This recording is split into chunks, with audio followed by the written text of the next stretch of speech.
আগামী 5 বছরের জন্য কারা দায়িত্ব পাবেন। কিন্তু আমার মনে হয় অনেক ক্রিটিসিজমের পরেও শেষ পর্যন্ত মানুষ বিএনপিকেই ভোট দেবে।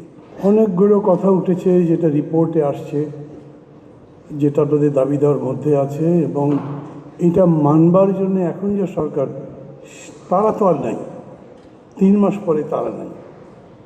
আপনারা অঙ্গীকার চাইছেন রাজনৈতিক দলগুলোর কাছে, সরকারের কাছে নয়। আমি ধরে নিচ্ছি যে এর পরে যারা আসবেন তাদের কাছেই সম্ভবত আপনাদের এই অঙ্গীকারগুলো বেশি দরকার। আমি যখন আওয়ামী লীগে যোগ দিলাম তখন একটা শর্ত দিয়েছিলাম শেখ হাসিনার কাছে। শর্ত ঠিক নয়, তাকে বলেছি আমি কিন্তু লিখতে চাই ফ্রি, এবং উনি খুব ওপেনলি বলেছেন একেবারে ফ্রিলি লিখতে পারবে, কোনো আটকা পড়ে কোনো জায়গাতে। লিখতাম। তারপর উনি যখন ক্ষমতায় গেলেন তখন দুটো একটা লেখা নিয়ে কমিটির মধ্যে, সেন্ট্রাল কমিটিতে আলোচনা হলো এবং বলা হলো যে মান্নাত একটু উল্টাপাল্টা লিখছে, ওকে কিছু বলা দরকার। তো আমি অনেকে জিজ্ঞেস করলাম যে আমি কি ঠিক আছি? কারণ না, ঠিক পুরোপুরি কীরকম করে আছো? আমি তো সবই ভালো কাজ করছি, সমালোচনা করো কেন?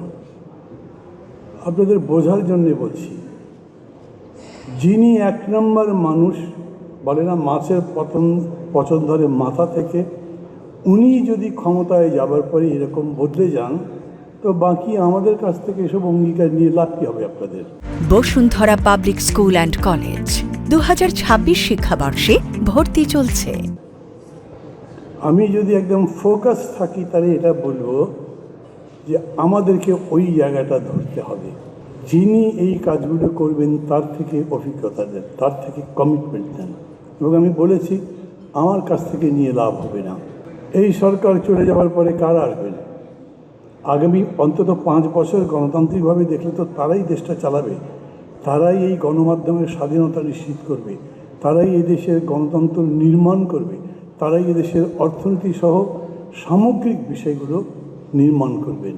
এবং সেই ক্ষেত্রে সবার বুঝতে হবে politics is the commander, rest মানে ধরেন কালচার বলেন, সাংবাদিকতা বলেন, স্পোর্টস বলেন, যাই বলেন, অল আর কমান্ডেড। সেটা যদি হয় তাহলে কমান্ডার যারা, যিনি, তার উপরেই নির্ভর করতে হবে। আগামী 5 বছরের জন্য কারা দায়িত্ব পাবেন বোঝা যায় তো নাকি?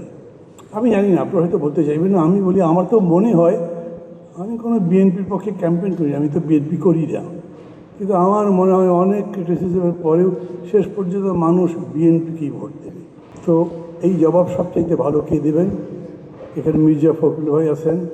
তারপরে চাপাচ্ছি না, বাট রিয়েলিটি হচ্ছে যে তারা কি করবেন ভবিষ্যতে সেটা ভাবতে হবে। এখন ধরেন আমি মির্জা ফখরুল ইসলাম আলমগীর, আমাকে যদি এই কথা বলেন আমি কি বলবো? আমি বলবো আপনারা যতগুলো কথা বলেছেন সবগুলো রাজি আছি, ক্ষমতায় যাওয়ার পরে এগুলো এক এক করে করব। এবং তারপরে শেখ হাসিনার যে উদাহরণটা বললাম, তার জন্যে আপনাদের অপেক্ষা করতে হবে।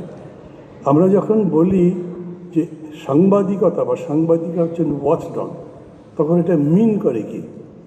The dog is after the, মানে যাকে তারা ওয়াচ করবে তার পেছনে থাকে, and fights all the time.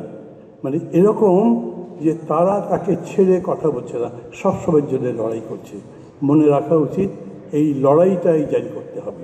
কেবলমাত্র সংগ্রামী জীবনের পরিধি নির্ণয় করে, কেবলমাত্র সংগ্রামী জীবনের সংজ্ঞা বেঁধে দেয়, কেবলমাত্র সংগ্রামী জীবনকে উন্নত করে, পরিশীলিত করে।